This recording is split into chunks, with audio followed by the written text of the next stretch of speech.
côté yëpp. waaw yaa ngi laajte lu am solo. pour qu'est-ce qui se passe. dinaa ci ñëwaat mi ngi wax ni politique mais dama bëggoon nga may ma tuuti. xëy naa benn simili mu am li may leeral. donte ñoo ma fii ngir layal sama bopp coalition bi moo ëpp solo. allez-y. Dame, je voudrais vous dire que man mosuma am carte Pastef ça je le précise man ñi ma xam-xam nañ ne yàgg naa politique ma nekkoon conseiller municipal de l'opposition dans la commune de Nabadji Civol boobu PDS laa bokk. élection présidentielle bu jàll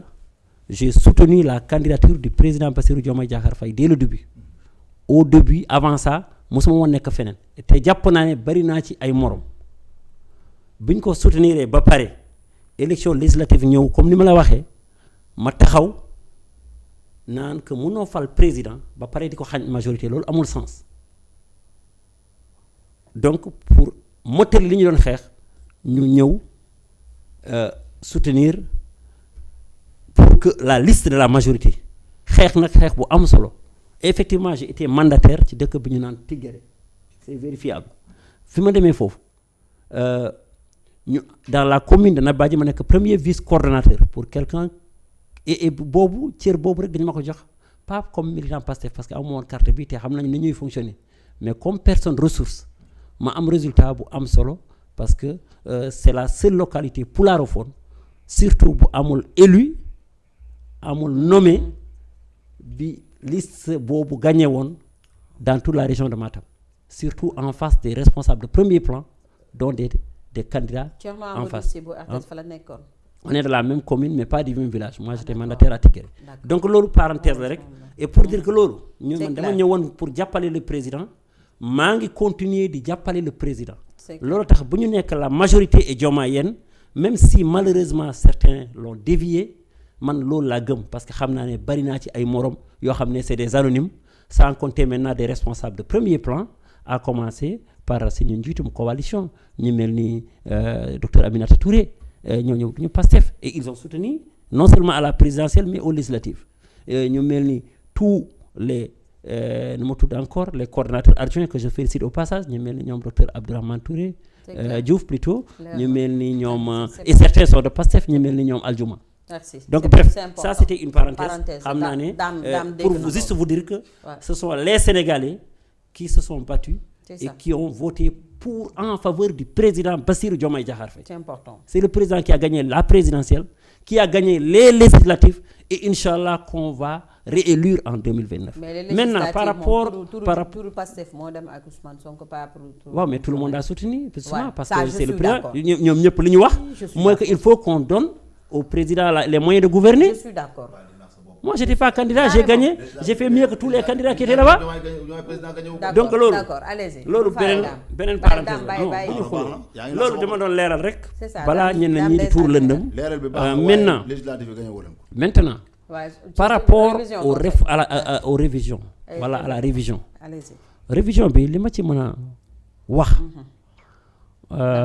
mooy li superviseur doon wax rek dafay mel ni ku am bébé am ba pare keneen ñëwaat naan maa ko moom finalement on ne sait même pas quelle fin parce que ñun ce qui nous intéresse mooy encore une fois le Sénégal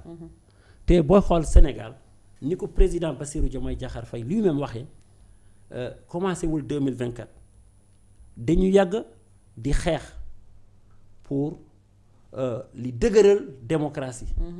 il y a des acquis qu'il faut conserver mu am aussi loo xam ne dañ ko dafa war a nekk ay avancées parce que démocratie mooy demee noonu c'est jamais parfait loolu tax le président bi mu ñëwee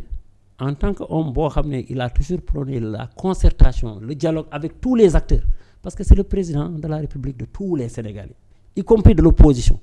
yaakaar naa ne li mu njëkk a def si vous vous rappelez parmi les actes mooy il a d'abord appelé un dialogue pourquoi ñuy xaar ba crise am di dialoguer non il l'a fait te dialogue boobu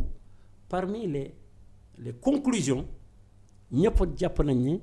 dafa war a am ay réformes yu war a def yu ci secteur yu bari sur le plan maintenant juridique fi nit ñëpp en tout cas tous les participants li ñu d'accordoon loolu moo nekk à l'origine ñu am 4 avant-projets de loi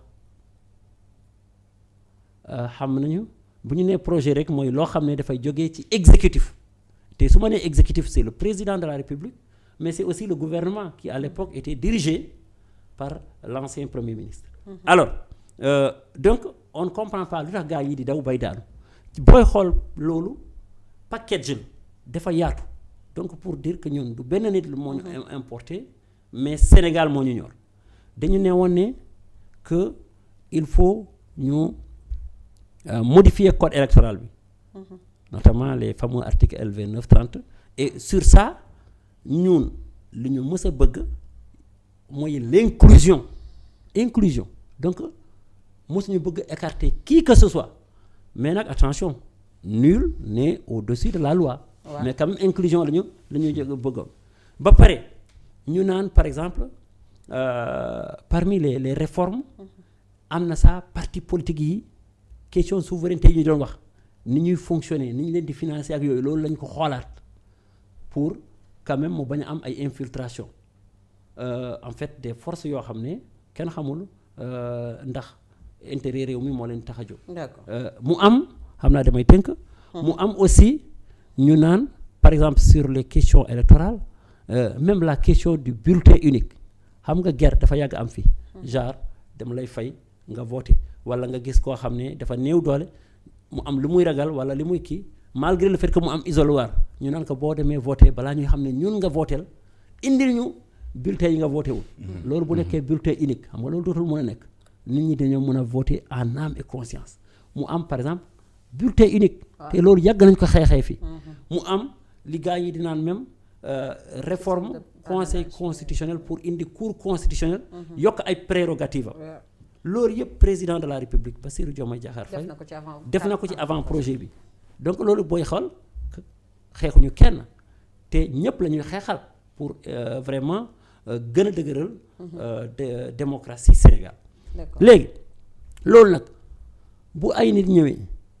naan dañuy def un projet plutôt maintenant ay proposition xam nga bu ñu nee projet mooy bu jógee ci exécutif bu ñu nee proposition mooy bu jógee parlement te li ci gën a incohérent comme ni ma la waxee tey jii parlement boobu ñi fa nekk pour la plupart ñu ngi woon quand même en faveur dañuy jouer rôle de premier plan ci dialogue bi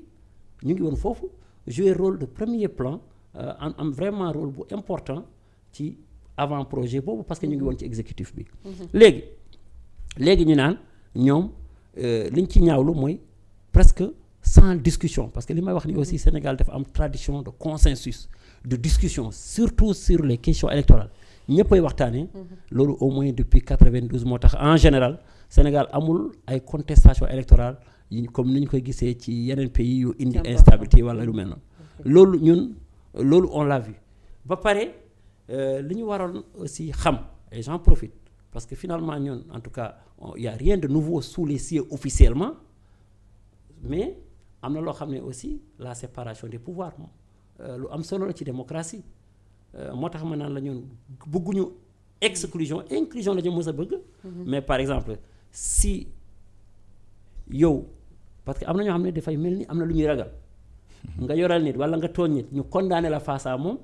tu dois répondre des actes loolu beneen affaire la. et man je ne suis pas de ceux ñi jàpp ni pouvoir législatif par exemple war na dugg ci ay prérogatives justice pouvoir judiciaire. Sinon demee loolu mooy indi li gars yi di naan autoritarisme mën naa naan que man parce que la preuve les magistrats qui sont là c'est ce pouvoir judiciaire là bu ñu ko fàttee en 2024 bi président Macky Sall bëggoon renvoyer élection ñu naan ko élection dina am de. ça quand même c'est bu en 2024 ñu mel ni président Diomaye Faye s'ils ont pu être candidats ceux qui ont validé c'est ce pouvoir là kon tey jii bu ñu neewalee yenn pouvoir yi rek mën na demee ki am nguur ki am doole quel que soit ni mu ko amee mu abuser. loolu lu jara moytu la maintenant mais li ma ci bëggoon wax pour peut-être xaw fa daaneel mooy que tey jii ñu ngi saa wax ay waxu référendum quel que soit Alpha le président de la République jusque-là a montré que il est ouvert dafa tey dafa nekk loyal par rapport ak ses promesses électorales li mu waxoon li mu diggoon nit ñi ak loyal avec le projet qu'il a toujours vendu au Sénégal. Dans le cadre de PASTEF il faut le dire parce que mu ngi woon PASTEF mu joué ci rôle bu am solo